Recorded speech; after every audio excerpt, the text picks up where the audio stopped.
किसी भी चीज़ को ढंग से जानना, अंत तक करना, उसको परफेक्शन तक ले जाना अच्छी बातें हैं, जो कि कन्या राशि में होती हैं, कन्या लग्न वालों में होती हैं। डिटेल में जाना अच्छी बात है। पर अगर कोई भी किसी भी चीज़ की एक लिमिट से आगे जाना चाहे तो संभव नहीं है।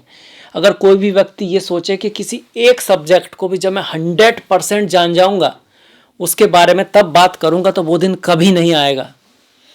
कोई भी ये सोचे कि मैं एग्ज़ाम देने तब जाऊंगा जब मैं इस चीज़ के बारे में ना सब कुछ जान लूंगा, तो एक सब्जेक्ट को कोई भी पूरा नहीं कर पाएगा, क्योंकि परफेक्शन को भी आता ही नहीं है। परिवर्तन आता है।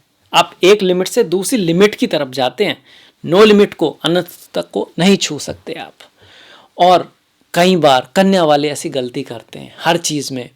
वो चाहते हैं कि पूरी तरह से तैयार हो जाएं, उसके बाद उस चीज़ को लॉन्च करेंगे। इतना काम करें, इतना काम करेंगे, इतना काम करेंगे कि बस उसके जैसा काम ना हो। पर ये सोचने में ही बहुत देर हो जाता है, लेट हो जाता है, बहुत सारी चीज़ें रह जाती हैं। ऐसा मत कीजिए। अगर आपको कामयाब होना है तो शुरुआत तो करनी होगी और रास्ते में आप सीखते जाओगे। सबने ऐसे ही सीखा है। मैं हूँ आपके साथ डॉक्टर दिलीप, और कन्या राशि के लिए इस बड़े ही महत्वपूर्ण साल 2025 का जो साल है, जो मंगल का साल है, क्योंकि 9 नंबर आता है जुड़ने के बाद, तो केतु से भी जोड़ा है, केतु मंगल से जुड़े हुए हैं। जैसे कि मंगल अग्नि है और उसके आसपास का धुआं केतु है, ऐसे आप कह सकते हो। मंगल हनुमान है और उनकी जो पूंछ है वो केतु है, तो आप उससे कह सकते हो कि मंगल और केतु का ये साल है। तो बड़ा ही ट्रांसफॉर्मेटिव, बदलाव लाने वाला साल है। वो क्या लेकर आया है आपके लिए फरवरी में? कई सारे महत्वपूर्ण बदलाव होंगे। उनमें से एक तो है गुरु का मार्गी होना। जिनकी राशि ही गुरु की है उनके लिए तो बहुत ही महत्वपूर्ण, जैसे कि धनु और मीन। पर आपके लिए भी गुरु महत्वपूर्ण है, क्योंकि भाग्य के भाव में चल रहे हैं और बहुत महत्वपूर्ण गोचर है। पर पिछले 3-4 महीने से वो वक्री चल रहे हैं, तो उसका क्या फर्क आपके ऊपर है। फिर आपकी कुंडली का सर्वाधिक अकारक ग्रह, आपकी कुंडली का सर्वाधिक अशुभ नहीं कहेंगे, पर हाँ उतार चढ़ाव करने वाला ग्रह मंगल, वो भी वक्री चल रहा है, और वो भी 10वें भाव में, करियर के भाव में। पर वो मार्गी होने वाला है। ये क्या रिजल्ट लेकर आएगा, इस पे बात करेंगे। केतु ऐसे ही रहेंगे प्रथम भाव में, राहु ऐसे ही रहेंगे सप्तम भाव में। पर ये मीन राशि में राहु जो चल रहे हैं आपके सप्तम भाव में, इनकी संगति करने शुक्रदेव आ गए हैं, शुक्राचार्य आ गए, जो कि बहुत ही महत्वपूर्ण है। शुक्र का इनका मिलन, यहाँ पर ये उच्च के शुक्र हैं और मालव्य नाम का महत्वपूर्ण योग बना रहे हैं। तो ये क्या करेगा, इसके बारे में बात करेंगे। ये बिजनेस और व्यापार का भाव है, ये करियर का भाव है, ये भाग्य का भाव है। तो बड़े महत्वपूर्ण भावों में ग्रह बैठे हैं। क्या करने वाले हैं? बुध और शनि। बुध कुंभ राशि में आएंगे और लगभग पूरे महीने रहेंगे। बुध यहाँ पर आपके 11 तारीख को आ जाएंगे, इससे पहले छठे भाव में रहेंगे। बुध तो आपके लिए महत्वपूर्ण है ही, राशि ही बुध की है, तो इस पे बात होगी। शनि जो है पूरे महीने छठे भाव में कुंभ में चलने वाले हैं। शनि बदलेंगे मार्च के एंड में, वो बड़ा बहुत महत्वपूर्ण परिवर्तन होने वाला है। ग्रहण वगैरह भी होगा मार्च में, तो उसके बारे में अलग से वीडियो बनेगा। फिलहाल शनि जो है वो छठे भाव में बैठे हुए हैं। सूर्य, मकर संक्रांति आप जानते हो कि भैया जनवरी को होती है, तो सूर्य जो है आपके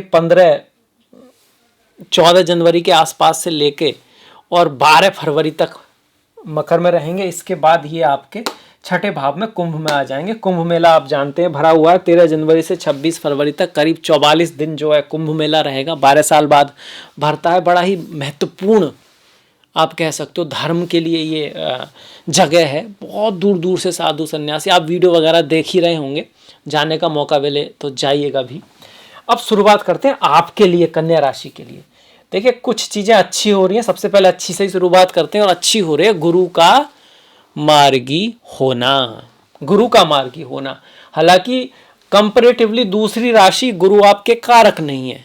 कारक होते तो क्या ही बात होती, पर फिर भी नवम में आ रहे हैं तो कुछ ना कुछ अच्छा करेंगे। पर करना चाह भी रहे थे, पर पिछले 3-4 महीने से गुरु हो गए वक्री। तो क्या हुआ, भाग्य में रुकावट का आना, चीज़ों का अटक जाना, डिले हो जाना, नई चीज़ों का। पुरानी चीज़ें तो फिर भी कहीं ना कहीं से कुछ चल रहा है, पर नई चीज़ें जो करना चाह रहे हैं, नए सोपान जो आप अपनी जीवन यात्रा में प्राप्त करना चाह रहे हैं, वो नहीं हो पा रहे हैं इस गुरु की वजह से। पिछले 4 महीने से करीब ऐसा चल रहा है। अब ये गुरु किस भाव के स्वामी?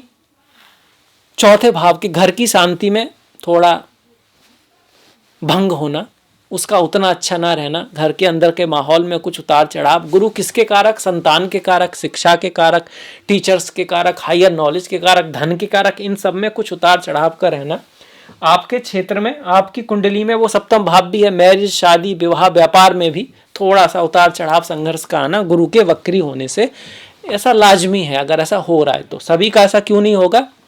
किसी की दशा किसी दूसरे ग्रह की है, आपकी कुंडली की पावर कितनी है, आपके योग कैसे हैं, वो सब डिसाइड करेगा। पर ये ओवरऑल बात है, सबके लिए नहीं है, ओवरऑल है। पर अब क्या होंगे? मार्गी होंगे। तो मार्गी में शास्त्रों में कहा गया है नवम में गुरु का गोचर अच्छा होता है, शुभ होता है, भाग्य को बढ़ाता है, आपको सद्बुद्धि देता है, यात्राएं, ट्रैवल से आपको रिजल्ट आता है, आपको संतान प्राप्ति के योग बनाता है, जीवन में प्रीतम प्रेमिका मतलब कि किसी साथी के आने को दिखाता है। भाग्य के भाव में जब गुरु आते हैं, हायर नॉलेज, धर्म की नॉलेज, फिलॉसफी की नॉलेज, सही डिसीजन लेना। वैसे गुरु जीवन में तभी आता है जब आपके लिए, आप उसके लिए तैयार होते हैं। आप ही सोचो, आपके सामने ना साक्षात भगवान श्री कृष्ण आ गए और आपको ज्ञान देने लगे, तो क्या आप ज्ञान ले पाओगे? नहीं ले पाओगे। उसके लिए आपको पहले अर्जुन होना पड़ेगा। इसीलिए तो दुर्योधन को नहीं दिया गया, अर्जुन को दिया गया, क्योंकि वही योग्य था, वो धारण कर सकता था उसको। कहीं ना कहीं संभावना थी और उसको भी अर्जुन के लेवल से ही कृष्णा लेकर गए। जो चीज़ हमारे लेवल से बाहर है वो हम ले ही नहीं सकते। तो गुरु से भी ज़्यादा शिष्य की योग्यता जरूरी है। अगर आप योग्य हैं तो सफलता आपके पास आएगी। अगर आप सूर्य हैं तो आप चमकेंगे। तो अपने ऊपर ध्यान दें। ये इस चीज़ के लिए गुरु शुभ है, अच्छा है। और मार्गी हो रहा है 4 तारीख से, तो अच्छी बात होगी। हाँ, थोड़ा बहुत ये जो है ना, जो गुरु है उसमें यह कि मेहनत, एफर्ट थोड़ा ज़्यादा रहेगा, क्योंकि आपके केस में गुरु क्या होता है, 2 केंद्र का स्वामी होकर सप्तम का स्वामी मतलब मारक भी होता है। तो एक तरह से उतना योग कारक नहीं होता जैसा कहीं और चार्टों में होता है। जैसे कि सूर्य के चार्ट हैं, चंद्र के चार्ट हैं, गुरु के चार्ट हैं। पर फिर भी भाग्य के लिए अच्छा है, पिता के लिए अच्छा है, बिजनेस के लिए अच्छा है, शादी विवाह के लिए अच्छा है। और आपका जो स्पाउस है ना, वो कहीं दूर यात्रा के लिए, ट्रैवल के लिए जाना चाहता है, उसके लिए बढ़िया है। हायर एजुकेशन प्राप्त करना चाहता है, आप हायर एजुकेशन के लिए जाना चाहते, तो 4 तारीख के बाद बेहतर योग यहाँ पे बने हुए हैं। इसके बाद जो दूसरी बड़ी घटना है बुध को लेकर है, आपके राशि स्वामी को लेकर है कि 11 तारीख तक बुध पंचम में, जो बहुत ही शुभ है, बहुत ही अच्छा है। और 11 के बाद छठे में भी कोई ऐसी दिक्कत की बात नहीं है, क्योंकि वो शनि के साथ हैं जो पंचमेश है। तो बुध अपने आप में पूरे महीने ठीक ही हैं। हाँ, जब छठे भाव में आएंगे तो थोड़ा स्वास्थ्य का ध्यान रखें। कंपटीशन में विजय दिलाएंगे, रोग ऋण शत्रु पर विजय दिलाएंगे। पर रोग पर विजय होने के लिए रोग होना चाहिए, शत्रु पर विजय होने के लिए शत्रु होना चाहिए, कंपटीशन में विजय होने के लिए आपके आसपास कंपटीटर होने चाहिए, तो वो भी निर्माण होगा। कंपटीशन भी रहेगा लाइफ में। स्वास्थ्य का भी हल्का ध्यान रखना है, पर अंत में आप जीत जाओगे। अंत में जीत उसी की है जो हार नहीं मानता, जो ईश्वर पे भरोसा करता है, जो छोटी मोटी हार्ट्स को किसी ने क्या कह दिया, क्यों कह दिया, इस पर ध्यान नहीं रखता। उनका कर्म उनके ऊपर, उसका रिजल्ट उनको मिलेगा ही। कर्म से कोई बच पाया है क्या? पर अपने कर्म पे तो ध्यान दें, ऐसा ना हो उनके चक्कर में वो अपना भूल जाएं। तो बुध का गोचर शुभ। शनि छठे भाव में अच्छे होते हैं, रोग ऋण शत्रु को समाप्त करते हैं, बड़े ट्रांसफॉर्मेशन को रोकते हैं, आपको स्पिरिचुअलिटी, अध्यात्म की तरफ आपको ले जाने की कोशिश करते हैं, आपको पराक्रम, मेहनत की तरफ ले जाने की कोशिश करते हैं। पर चूंकि गुरु का साथ नहीं मिल रहा है, तो इसमें पॉजिटिव चीजें जो है ना 4 तारीख के बाद ज्यादा दिखाई पड़ती हैं। 4 फरवरी के बाहर विदेश जाने के योग भी हैं, पर एक धुआं सा छाया हुआ है। जैसे धुआं छा जाता है ना, आग के चारों तरफ धुआं होता है, मंगल अग्नि है, आसपास धुआं है, वो केतु है, वो आपके पहले ही भाव में बैठा हुआ है। एक दूरदृष्टि नहीं मिल रही है। करना क्या है लाइफ में, जो हम कर रहे हैं उसका एंड रिजल्ट क्या है, वहां जाने में थोड़ी दिक्कत है। नजर वगैरह लगने का भी थोड़ा योग चल रहा है केतु की वजह से, चलता भी रहेगा। केतु तो अलग हो नहीं रहे यहाँ पे, पर इसमें गणेश जी की पूजा करना, अपने से अलग होकर चीजों को देखना, ईगो का क्वेश्चन बना के चीजों को ना देखना। आपकी जगह कोई और व्यक्ति उस सिचुएशन में है तो उसे क्या करना चाहिए, क्योंकि जब अपने आप को रखोगे तो भाई मैं ये कैसे कर सकता हूँ, उसने मुझसे ऐसे कहा, मैं उसके सामने कैसे झुक सकता हूँ, मुझे पता है यहाँ से प्रॉब्लम सॉल्यूशन निकल सकता है, पर मैं इससे तो बात ही नहीं करूँगा।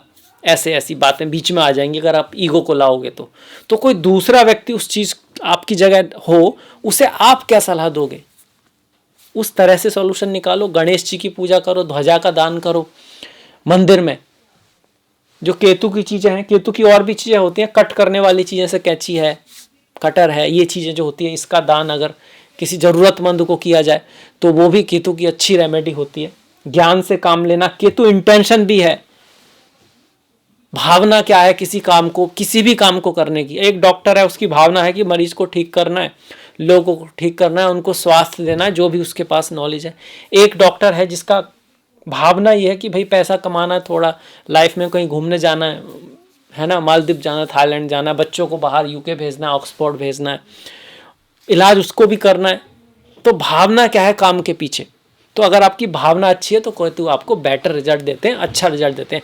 संतों के साथ थोड़ा स्पिरिचुअलिटी, अध्यात्म का लाइफ में होना भी केतु को अच्छा करता है। तो ये केतु का हो गया। एक जो बड़ा परिवर्तन है वो मंगल का है, और बहुत ही इंतजार वाला परिवर्तन है। बहुत दिनों से कन्या राशि वाले इसका वेट कर रहे हैं, पर अभी भी आ नहीं रहा है। आएगा 24 तारीख के बाद। मंगल वक्री चल रहे हैं दसम भाव में, ऑफिस में, समाज में, मेहनत, एफर्ट, फालतू की कुछ दिक्कतें चल अगर रही हैं तो उसमें कहीं ना कहीं मंगल का, अगर आपके गुस्से के कारण, अधैर्यता के कारण, या कोई काम ऐसा है जो जिसकी वजह से आपको ना अपने परिवार को समय नहीं दे पा रहे हैं, माता से, फ्रेंड से कुछ डिफरेंस ऑफ ओपिनियन चल रहे हैं, तो 24 के बाद उसमें थोड़ी राहत मिलने की यहाँ पे संभावना है।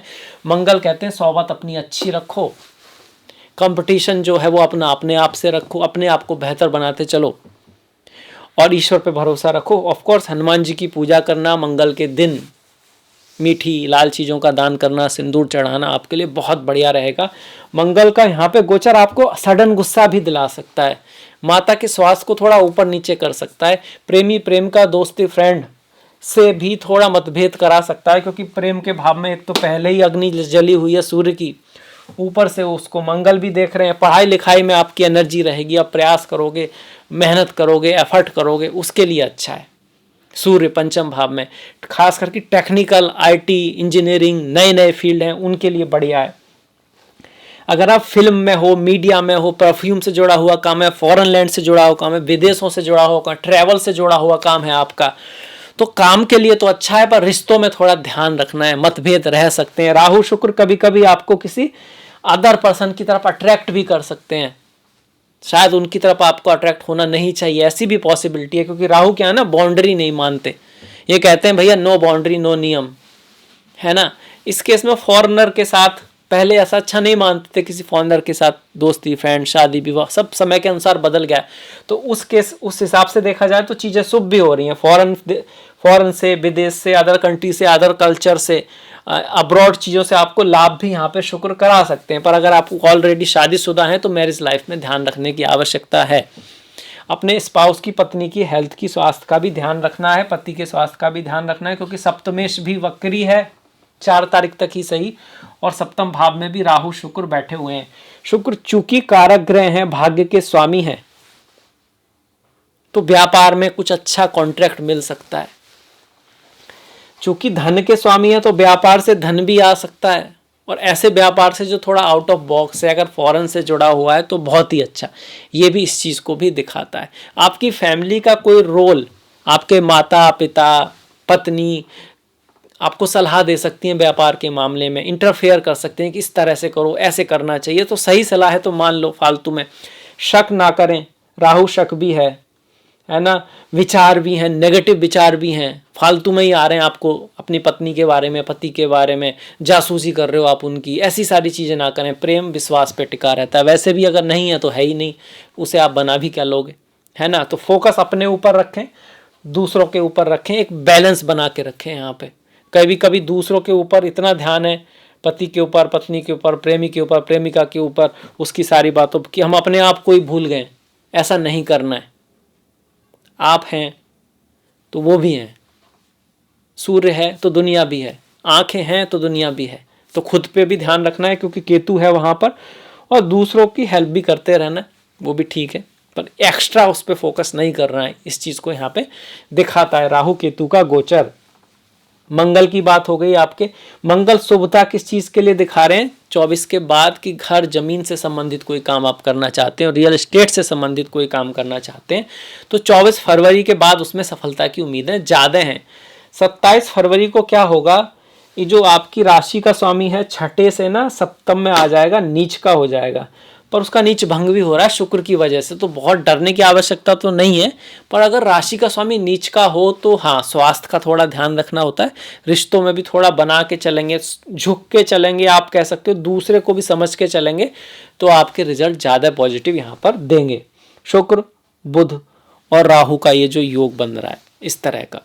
शुक्र बाद में आपकी अभी वक्री हो जाएंगे अगले महीने मार्च में जाकर, तो उसकी बातें मार्च में ही करेंगे। और फिलहाल तो उनका यहाँ पर महापुरुष योग बना हुआ है। ऐसे में अगर आपकी कुंडली में महापुरुष योग है और आपकी दशा महादशा चल रही है और यहाँ पर आपके शुक्र भी यहाँ पे ही बैठे हुए हैं, तो उस केस में फिर व्यापार में, बिजनेस में आपको बहुत बड़ा लाभ करा सकते हैं, आपको फेम दे सकते हैं, नाम दे सकते हैं, क्योंकि दसम से दसम है। घर जमीन से संबंधित भी आपको बड़ी सफलता यहाँ पर शुक्र दिला सकते हैं। ऐसा तभी होगा जब आपके शुक्र स्ट्रांग होंगे, इस शुक्र से कोई ना कोई संबंध बन रहा होगा, क्योंकि तो राशि है जिसको बोलते हैं ना, जिससे देश के बारे में बताते हैं, इस देश में सूखा पड़ेगा ऐसे करके कहीं कुछ हो सकता है इस देश में। पर उस सूखे में भी बहुत सारे लोग अच्छे रहेंगे, नहीं रहेंगे, ऐसे ही बहुत सारे करोड़ लोगों के बारे में, पर्टिकुलर आपके बारे में नहीं है, ये गोचर है, जन्म पत्री नहीं है, इसको भी समझना जरूरी है। महाकुंभ बढ़ा हुआ है 13 जनवरी से लेकर 26 फरवरी तक। अब बढ़ जाते त्योहारों की तरफ, है ना। त्योहार क्या कहते हैं इस महीने के, तो सबसे पहले तो बसंत पंचमी है, माँ सरस्वती की पूजा होगी 3 तारीख को, कुछ लोग 2 को 3 को ऐसे करके। कुंभ मेला जो है ना वहाँ पर भी स्पेशल स्नान होगा आपका। और 26 तारीख की महाशिवरात्रि, ये विशेष हमारे त्योहार हो गए आप कह सकते हैं। अगर हम व्रत की बात करें तो माघा पूर्णिमा है, महत्वपूर्ण पूर्णिमा है, ये कुंभ के महीने में पड़ रही है, जब सूर्य कुंभ राशि में आ रहे हैं, छठे भाव में जाएंगे, अच्छा करेंगे, बढ़िया करेंगे। बस बॉस के साथ बना के रखना है और अपने जो नौकर हैं, घर के जो कुत्ते बिल्ली हैं, जो जानवर होते हैं ना अपने घर के, उनका थोड़ा ख्याल रखना है। और 8 तारीख को भामी या जया एकादशी है, ओम नमो नारायणाय। 24 तारीख को विजया एकादशी है, ओम नमो भगवते वासुदेवाय। 9 और 25 का प्रदोष व्रत है, 26 की शिवरात्रि है, ओम नमः शिवाय चिदानंद रूपा शिवोहम शिवोहम। 16 की संकष्टी, 27 की फागुन अमावस्या और 12 की कुंभ संक्रांति है। तो ये होंगे हमारे व्रत और त्योहार। मुझे आशा है कि आपको वीडियो पसंद आया होगा, कन्या राशि वालों को अच्छा लगा होगा, तो ज़रूर लिखिएगा कैसा लगा, क्या आपका सुझाव है ज़रूर दीजिएगा। सब्सक्राइब वगैरह कर सकते हैं अगर ज्योतिष में रुचि है। आपसे मुलाकात होगी अगले वीडियो में, तब तक के लिए नमस्कार, बहुत बहुत धन्यवाद।